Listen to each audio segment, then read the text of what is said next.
Welcome to Our View.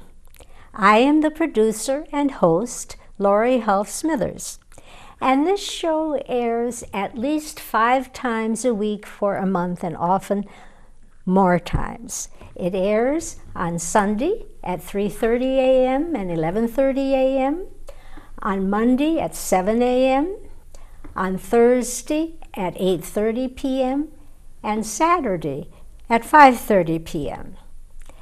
Today I am so happy to have as our guest a multi-talented lady who has been involved with book publishing and foundations for Santa Barbara and has just made life better for individuals as well as the community of Santa Barbara.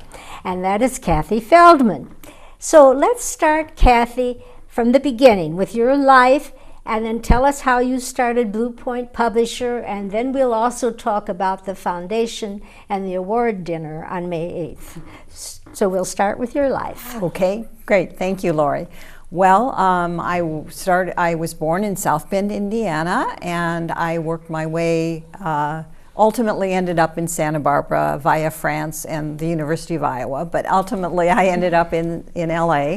My husband was a writer for television, and so I actually came out to join him, although we were childhood sweethearts. We knew each other long ago. And he was, his name was Herbert Feldman? No, Bruce Feldman. Bruce Feldman, because we had a connection. He wrote a TV movie for Eleanor Parker. Yeah. And Eleanor Parker's son, Richard Parker, was a student of mine for years, first at Ripon College, then in LA. And I just heard from him recently. We were talking about his late mother, and he's been a dear friend and a former student, and now he's in film in Texas. That's wonderful. So we have that. We have many connections. We do indeed. But that is one. So, I worked in. My background is in advertising and marketing, and I worked in that field for a while. For quite a while, and then in 1990 I was doing technical writing for software companies and things like that, and I decided I wanted to do a book about working women because I knew so many interesting women that were doing interesting things, but you never heard about them. That was, you know, back then the only women you heard about were movie stars or rock stars or politicians, and there were actually more then than there are now. And did you self-publish this book? Well, yes, but it was quite accidental. I didn't start out to be a publisher. What I started to do was I was interviewing women around the country and being networked out to others. And then I interviewed a lawyer who said to me, nobody ever told me when I had a baby and a job I'd have to go 2 years without sleep. And you want to hold that book up? Yeah. And you gave that to me to give to my granddaughter. I did. Because for the first time, I'm now a great-grandma. Well, congratulations. And she appreciated the humor in that book. Well, so thank you. This book is a compilation of quotes that women that I interviewed said, statistics, and I illustrated with old Victorian line art because that was free. And I pulled together things from my interviews and put it together in a 3-ring binder. I set it myself on the computer in a very new program, the first desktop publishing program for the PC, which kept crashing. And I showed it to some of the women that I'd interviewed who were executives in companies, and they said, this would be great to give to our employees when they get pregnant. If you print this, we'll buy it. So I did, and they did. And you had your audience and I was right there. I was a publisher. That's terrific. So that was followed by 2 other books. The second one was about men and women working together, called The Men at the Office, Working Women Talk About Working with Men. And the third one was called I Work Too, Working Wives Talk About Their Dual Career Lives. And so together, actually those books have sold about 100,000 copies altogether over the years. Yeah, well, actually about 150 because 2 Years Without Sleep has sold the most of them. I see. And large companies have purchased it for just the purpose they said they would. So you market the book as well as publish the book through your Blue Point Publishing Company. Yeah, well, it's actually called Blue Point Books. I see. And that's the name of the company. And I started with my own books, but then other people started approaching me with ideas for books that they wanted to publish. So I became a publisher, and I published other books by other people. And I've done about 36 of them now. And there are all sorts of books. One of the books I published, and they're all different. This is a lovely book. It's a gift book. It's called The Caring Heart by Arlene Steputat, with beautiful original watercolors by Megan Forbes, both of whom are from Santa Barbara. And this is a lovely gift book, and the message is inside each of us is a caring heart, and if we'd listen to it, we'd make the world a better place. That's a wonderful message. And you also have a book about what to say to a boss that we were talking about. Oh, well, it's a little bit different than that. It's actually what a boss thinks. And these are sayings of a boss. It's called Harry Says, Boss Talk Without the Warm Fuzzies. And what is the main thing that we thought was so What's wonderful about this is, well, this book also has a story, which I'll tell you briefly, is actually, okay. As you mentioned, my husband was a screenwriter, and he wrote several movies for television, and he was planning one about an executive. And so he met and interviewed Harry, who was a real person running a very large company. And he was always saying these wonderful things about being a boss, challenges that bosses face. For example, here's an example. Too often we try to hire people to solve our problems when we should be hiring them to carry out our solutions. And another saying there was, when the boss accuses you of something, you have a standard saying, it wasn't my fault. Yeah, I like that one. It's hard to find. They're just little short sayings. But anyhow, what happened was here, for example, a bad idea is not a contribution to problem solving. So what happened was Harry passed away about 8 years ago, and my husband got a little packet in the mail. It was a dog-eared notebook with a note on it that said, Bruce, do whatever you want with these, but no names, please. I still have family down here. So it was all, his daughter he'd passed away, and his daughter had found it in his desk. And so I decided to publish it and make it look like a notebook. So inside it looks like a notebook. So now it's a book. Now it's a book. That's and for sale. It sold a lot of copies.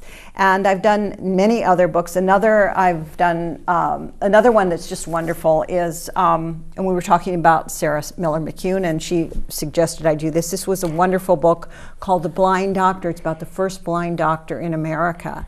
And it was left as a bequest, unpublished, to the Santa Barbara Foundation. And they didn't know what to do with it. I see. So Sarah said, call Cathy. And so anyhow, we put it together, and we have this in Braille, we have it in an audio book, we have it in large type, and we've sold thousands of them, and it's a wonderful story. So Sarah Miller McCune was on this show too, and she's the one who told us about you. So we go back a long way. We're pleased about her foundation, as well as the foundation where you're the board chairman and the CEO. Yes. Would you like me to tell you a little about that? Yes, you could, because I know it's connected with the Scheinfeld Center at Santa Barbara City College. Yes, absolutely. We have a foundation called the Spirit of Entrepreneurship Foundation. And what the Spirit of Entrepreneurship Foundation does is we put on awards each year, and I'm going to hold up a cover of the one from last year, because this year it's on a different date, obviously, since it says 2014. It's May 8th this year. It's May 8th of 2015, which is the Friday of Mother's Day. And what we do is we honor women entrepreneurs in a number of categories in Santa Barbara County, and anyone can be nominated, and then we pick 3 finalists. We have outside judges who do not live in Santa Barbara, who do not know any of the candidates, and they pick the top 3 in each category, and they then in turn come to our event, which is held on May 8th, as we say. Linda Weinman of lynda.com will be our MC, and they come and we announce the winners, just like the Academy Awards. The envelope, please. But the proceeds of this event go to the Scheinfeld Center for Entrepreneurship and Innovation at Santa Barbara City College, because they put on a special event 1 week before ours for student entrepreneurs. And the student entrepreneurs, now we honor only women, the student entrepreneurs can be male, female, whatever. And they put on a competition called the New Venture Challenge, and that's held on May 1st, and it's open to anyone. And they put it on at City College, and there's a level of high school students and a level of college students, and the finalists are picked, and they pitch their business plan to a panel of judges. The 3 winners are picked that day, and then they come to our... And you support these scholarships. Well, what happens, they come to our event, and the proceeds from our event go to scholarships and primarily to seed money for these businesses. And don't you also give scholarships to women as well as to students? No, the women don't. You honor women. We honor the women. Right. They get a beautiful engraved award from Tiffany. Oh, how nice. And this year they're also going to get a 1-year subscription to GoToMeeting by Citrix, which is a way to have meetings on the telephone or on your computer. And they get a lot of publicity and a lot of promotion. And we do that. We've announced the finalists for this year. We announced them last week. Yes, I got it in the email. Yeah, and so we have a wonderful, and it's really everybody's a winner because we had over 90 nominations. And the dinner May 8th is at the Thess Parker Hotel. Yes, and is it open to the public? Anybody can buy tickets. You can buy a ticket. Anyone can buy tickets, and we to attend the dinner. And before the dinner, we in the Plaza del Sol, the large rotunda outside. We have our registration and reception. And this year, we're having what we call our Student Startup Showcase, so that all the students who were selected to pitch in the New Venture Challenge will have their own table to present and to show what their products are and what they were pitching. The students, yes, and for free. And so not all of those will attend our event. Only the top 3 winners will. But they will all come there, and we're inviting the public to come to that part of it for free if they would like to. Now, do you have anything else in the booth that you'd like to show besides these programs? You mean... I know this program has Cathy's picture in it, and some of the ads honoring her as a wonderful job she's done as a CEO and board chairman of this group. Well, and I read that. Well, there are ads in it, but what we do with the program, and also on our website, which is www.soefoundation.org, we have all the past winners at the student level, all the past winners and all the finalists. We also have profiles of the judges who were the judges from last year. We haven't put up the ones from this year yet, but we will. Mm-hmm. And they really are, it's just really a wonderful event because it's really important. Entrepreneurship is the engine for our economy now.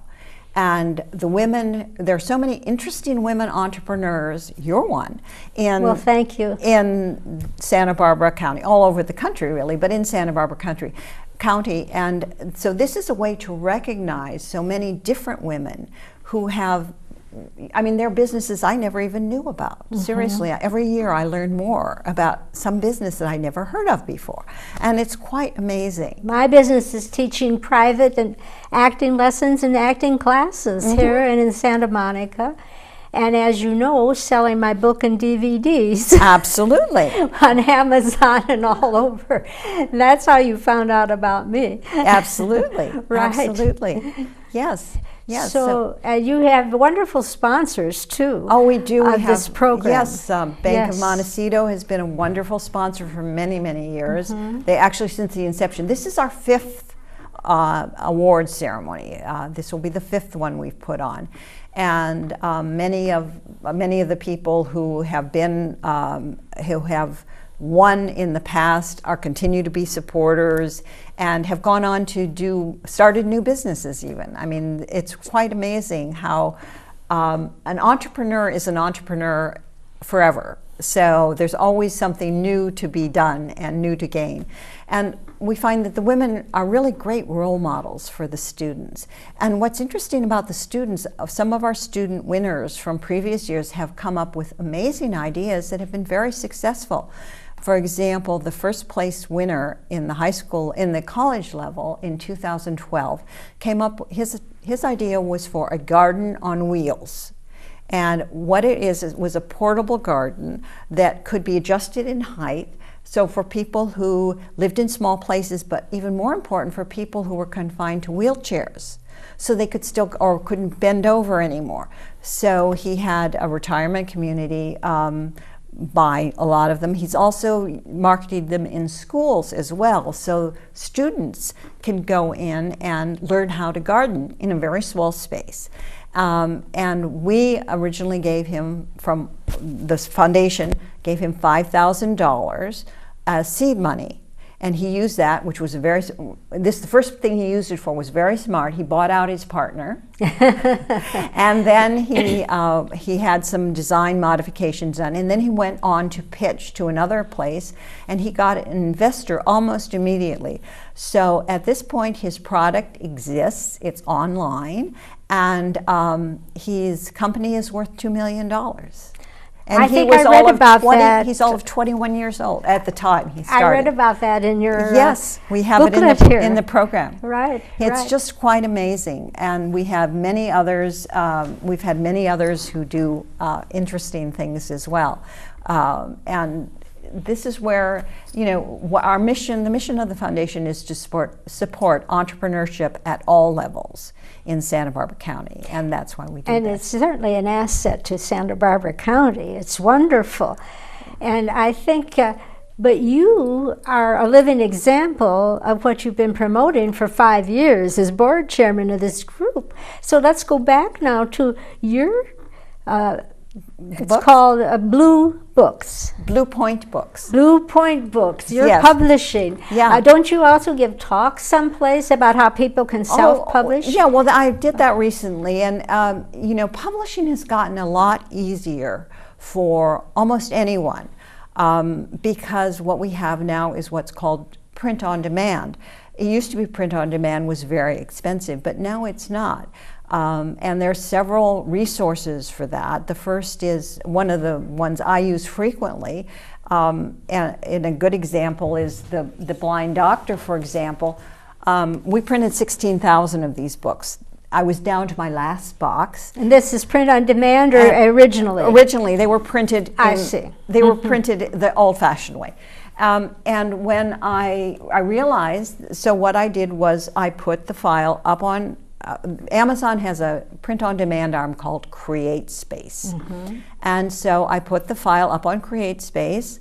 They sent me a proof. I tweaked it a little bit, and then I said go ahead and print it. So now, whenever anyone wants to buy a copy of this on Amazon, they just order it, and it is printed and sent to them directly. That's if wonderful. I need books, I print them and do it directly. There are other places. There's a company called Ingram, which is the world's largest distributor of books, yes. and they have an arm called Lightning Source, or Spark. They actually have both names, which is a print on demand, but they don't actually sell the books. Their advantage is they actually put them in books. They make them available to So what bookstores. is the name of the company that actually sells the books? On print on demand? Well, in this case, Amazon sells them. Amazon. Now, my book on acting and directing, Strasberg's Method, is on Amazon, and they keep sending me notices about print on demand, and I just have been ignoring it, but I guess I should not do that. Well, at some point, when, you know, if you have a book that's been in print for a while and you no longer want to, or you don't have any more books, it is not anymore, unless you are printing a large quantity, and by that I mean 2,000 to 3,000 books. It's not cost effective to do it that way, unless you know you can actually sell that 2,000 or 3,000 books. I mean, for example, one of the books I just published, we had someone order 350 copies of it. And even though it was, and another book, 2 Years Without Sleep, for example, I had somebody order 500 copies of that. And I don't have 500 copies anymore. I'm long gone. I have a couple. That sounds just wonderful. A couple hundred. I have about 100 copies left. So I decided to put it on print on demand.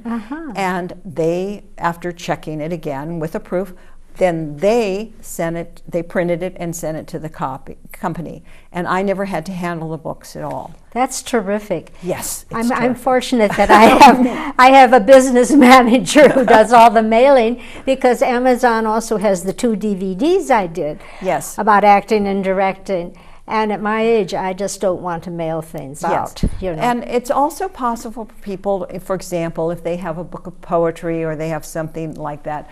I have done a number of books of poetry. This one actually was done for Congregation B'nai B'rith here in the community, and they had their members, members of the congregation submit poems, and it's really a beautiful book. It has let me find some it has illustrations in it. This is printed in black and white, but in any case, it's a lovely book. The cover is lovely too. Well, this is just black and white. This was printed on off-white paper. But I mean the blue cover. Yeah, this is one I designed. Yes, I design all my covers, and the book. This idea of now this particular book was printed with a regular printer, although we had only a few of them, primarily because, and this is a technical thing that you don't really need to know, but when you print on demand, you have to have a certain width of the spine, or you can't put the name on the spine, and they wanted it. But in any case, when you do, you can do poetry books, and if most people when they do poetry books, or what I do them for what I call friends and family, they're not really expecting them to be a bestseller, and they're not really going to market them, because trust me, the most important thing that anything to do with book publishing and with book writing is the marketing, because if you don't market the book, nobody knows it's there. That's right. And Amazon also markets my book as well as the 2 DVDs, and even though the book is for sale at Samuel French, the Theater Bookshop, the Drama Bookstore in New York City, and Multimedia has the DVDs, Amazon is still the best seller. Well, they get to people. Well, Amazon is universal, and bookstores are specific. I mean, I have several titles that I've had, including The Blind Doctor, was purchased by Barnes & Noble and put in all their stores around the country. From Amazon? No. From you. This was when I actually published the book, when I actually was having it printed. And we sold quite a few of them that way. But we also, Barnes & Noble went through a period where they closed down a lot of Barnes & Nobles. Yes, including here in Santa Barbara. And we got tons of returns. Now, did you have a humorous story to tell about the blind person whose book you did? You said you had humorous stories about some of these books. Well, I was really talking about Harry Says, which is our funny story. No, The Blind Doctor is just an amazing story. Jacob Balatin, whose biography it is, was born in 1888 to a very poor family in Chicago, and he was totally blind. He was fortunate enough, almost by accident, to go to the Illinois School for the Blind, where he learned Braille, and he wanted to be a doctor. That was his dream. And of course, there weren't blind doctors in that day and age, and he had no money. So he started first selling brushes, like Fuller brushes, door to door. Now, he was going around Chicago in the early 1900s with nothing but a cane, and he was to go door to door to sell. Oh, I remember the Fuller Brush Man.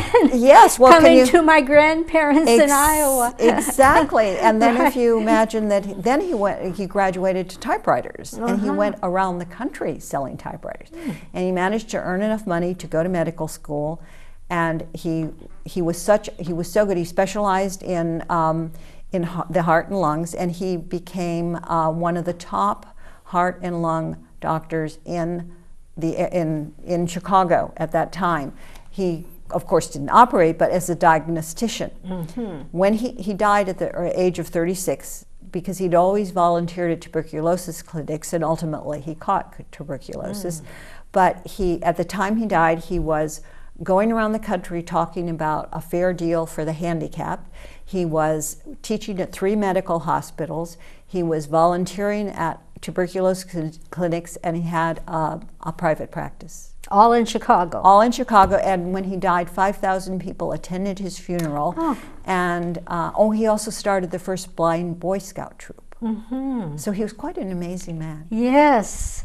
And what is do you want to hold that book up again? Yes, it's called The Blind Doctor, the Jacob Balatin story. And as I mentioned earlier, it's available in Braille, it's available in large type, and it's available as an audiobook. Mm-hmm. And the proceeds from that go to the Santa Barbara Foundation and also to a trust that was set up, and also to the National Federation of the Blind. So it keeps doing good. So we only have 2 minutes left. So I'm going to throw the ball to your court. What would you like our audience to know in these 2 minutes that are left? Well, I'd like them to come and attend the Spirit of Entrepreneurship Awards on May 8th. It's absolutely wonderful. You can go to our website at soefoundation.org, and there's a little button at the top that says Buy Tickets Here. And it's really an amazing event, and it's a lot of fun. Can they also buy tickets at the door? Yes, but we're not going to have very many left. Right now, we have about 40 seats left. So there will be they can take their luck. They can take their shot at it. I see. But they're more than welcome to come. Come to the first part to our student showcase, startup showcase, from 5:30 to 6:30, and meet the students and see what their new ideas are. So they're welcome to come to that, whether if they come to the dinner or not. Even if they don't come to the dinner, everyone's welcome at the Fest Parker. Well, thank you, Cathy, and thank you for all the information you've given to us self-book publishers. I originally had a publisher that retired and never intended to be a self-publisher, and there may be other people out there who can use this information that you just gave us. Well, if they want to contact me, they can call me at 800-858-1058 or 805-682-8775. And you're also up on the internet, Cathy Feldman. Yes, you can find me there. I printed out much about you there. So, well, thank you, Lorrie. You're welcome, and thank you for all you've contributed, not only to Santa Barbara, but to just life in general. And I am pleased that you have now become a good friend. Thank you.